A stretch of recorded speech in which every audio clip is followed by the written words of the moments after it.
బాబు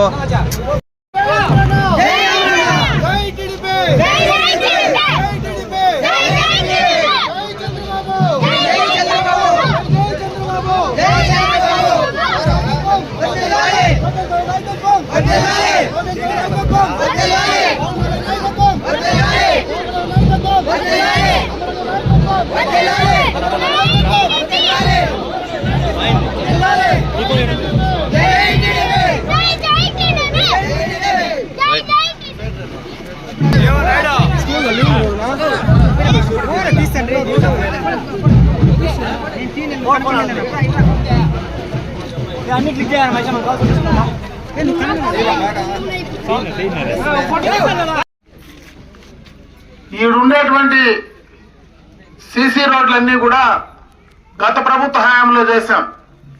దాదాపు త్రాగునీటికి సంబంధించిన సమస్య ఉంటే దాదాపు 4 బోర్లు ఈ గ్రామంలో ఆ ప్రభుత్వ హయాంలోనే చేసినటువంటి సందర్భాన్ని ఒకసారి గుర్తు చేస్తా ఉన్నా.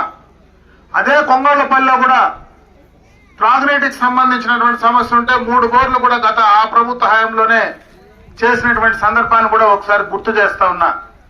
ఈ గ్రామానికి శాశ్వత గృహ నిర్మాణ పథకాలు కూడా తెలుగుదేశం ప్రభుత్వ హయాంలోనే అతి ఎక్కువగా కూడా ఈ గ్రామానికి ఇండ్ల నిర్మాణానికి సంబంధించినటువంటి కార్యక్రమాలు ఇచ్చిన సందర్భాన్ని కూడా ఒకసారి గుర్తు చేస్తా ఉన్నా.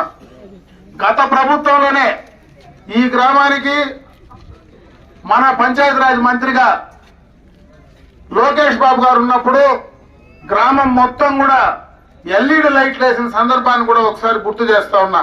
నేను ఇప్పుడే గ్రామస్తులను అడిగితే కనీసం ఆ ఎల్ఈడి లైట్లు బర్న్ అయ్యేటివి మార్చి తిరిగి కొత్త లైట్లు వేసేటువంటి పరిస్థితి కూడా ఇప్పుడున్నటువంటి ప్రభుత్వానికి లేదని చెప్పి సందర్భంగా తెలియజేసుకుంటా ఉన్నా. ఎప్పటి నుంచేనో ఈ గ్రామానికి ఒక ప్రధానమైనటువంటి సమస్య ఇటు కొంగోళ్లపల్లికి కానీ జీడిమాకలపల్లి గ్రామానికి కానీ చందమామ గుండ్లకు కానీ గత ప్రభుత్వ హయాంలో మనకు బెంగళూరు రోడ్ నుంచి అటు దండపల్లి రోడ్లోకి ఆ దండపల్లి రోడ్లో ఈ రోడ్డు మధ్యలో నుంచి మళ్ళా జీడిమాకలపల్లి గ్రామంకి అదేవిధంగా అటు దండపల్లి రోడ్లో నుంచి చందమామ గుండ్లకు కానీ ఈ రోడ్డు దాదాపు 2,08,00,000 రూపాయలతో ఒక ఈఏపీ రోడ్డు కింద శాంక్షన్ చేసి ఇచ్చినటువంటి సందర్భాన్ని ఒకసారి తెలియజేసుకుంటున్నా. అదే కాదు ప్రధానమైన సమస్య, గత ప్రభుత్వంలోనే పనులు మొదలు పెడితే ఆనాడు ఏదైతే క్యాటిల్ ఫామ్ లో ఆ సైంటిస్టులు ఉన్నారో దానికి సంబంధించి మీకు దారే లేదు, దారి ఇవ్వడానికి మా నేలలో అవకాశం లేదు అని చెప్పి దారిని బంద్ చేసినటువంటి సందర్భాన్ని కూడా ఒకసారి మీకు గుర్తు చేస్తా ఉన్నా.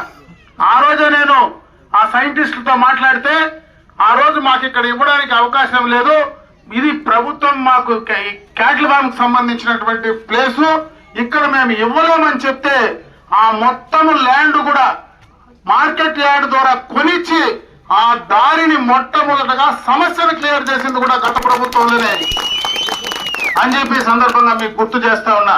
ఆ తర్వాత ఏదైతే ఈ రోజు ఎక్స్టర్నల్ ఎయిడెడ్ ప్రాజెక్ట్ కింద తీసుకొచ్చినటువంటి రోడ్డు, అటు తార్ రోడ్డు గాని ఈ సిమెంట్ రోడ్డు గాని రెండు గత ప్రభుత్వంలో చేసినటువంటి కార్యక్రమాలే.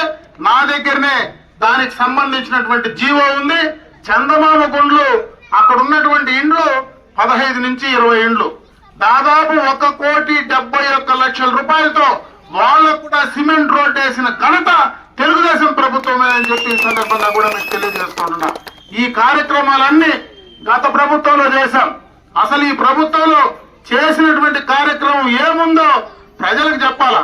ఒక 3 రోడ్డు వేస్తే ఆ రోడ్డు వేసినటువంటి చోట ఈ రోడ్డు నేను 10 మీటర్లు వేసినా, 20 మీటర్లు వేసినా, 50 మీటర్లు వేసినా ఈ రోడ్డు మేము వేసినాం కాబట్టి ఓట్లన్నీ మాకేయాలంటే 30 సంవత్సరాల నుంచి తెలుగుదేశం ప్రభుత్వం ఈ గ్రామాలకన్నీ చేస్తే అసలు మీకు ఓటు అడిగే హక్కైనా ఈ ప్రభుత్వానికి ఉందా అని చెప్పి సందర్భంగా అడుగుతా ఉన్నా. సోషల్ మీడియాలో ఏదో పెట్టి చేసేది కాదు. ఈ రోజు నా దగ్గర క్లియర్ కట్ గా జీవో ఉంది. ఎక్స్టర్నల్ ఎయిడెడ్ ప్రాజెక్ట్ కింద ఇచ్చినటువంటి జీవో 139 కోట్ల రూపాయలు ఈ నియోజకవర్గంలో ఏషియన్ బ్యాంక్ నిధులు.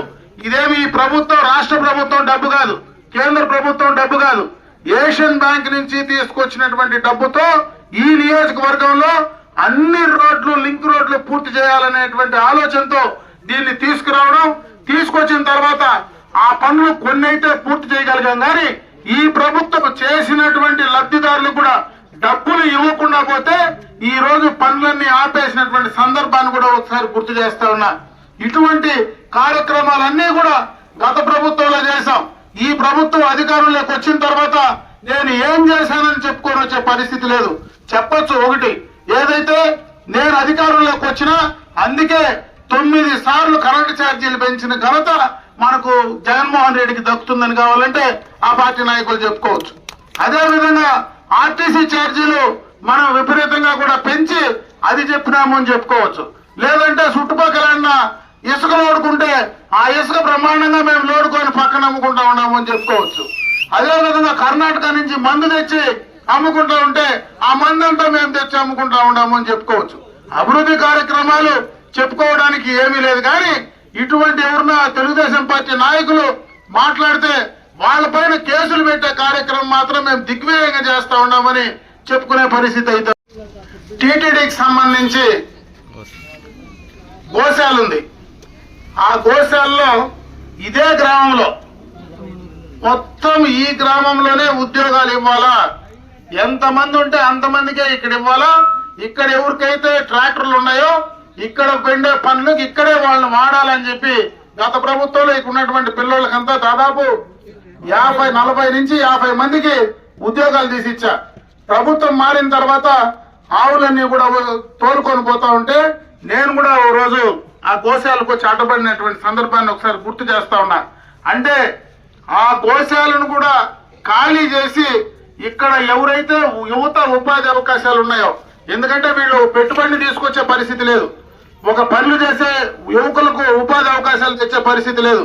ఆ 4 రోడ్ల దగ్గర గత ప్రభుత్వంలో మేము తెచ్చినటువంటి కంపెనీస్ కి తప్పించి కొత్తగా వీళ్ళు ఒక కంపెనీ తెచ్చినటువంటి పాపాను పోలా. పలమనేరు చుట్టుపక్కల ఆ రోజు మేము ఇచ్చినటువంటి ఇండస్ట్రియల్ ఎస్టేట్ లో ఈ రోజు ఎంఎస్ఎంఈ ఇండస్ట్రీస్ అన్ని కూడా బ్రహ్మాండంగా కూడా రూపుదిద్దుకుంటా ఉన్నాయి. అక్కడ తర్వాత ఒక్క ఇండస్ట్రీని కూడా వీళ్ళు తెచ్చేటువంటి పరిస్థితిలే.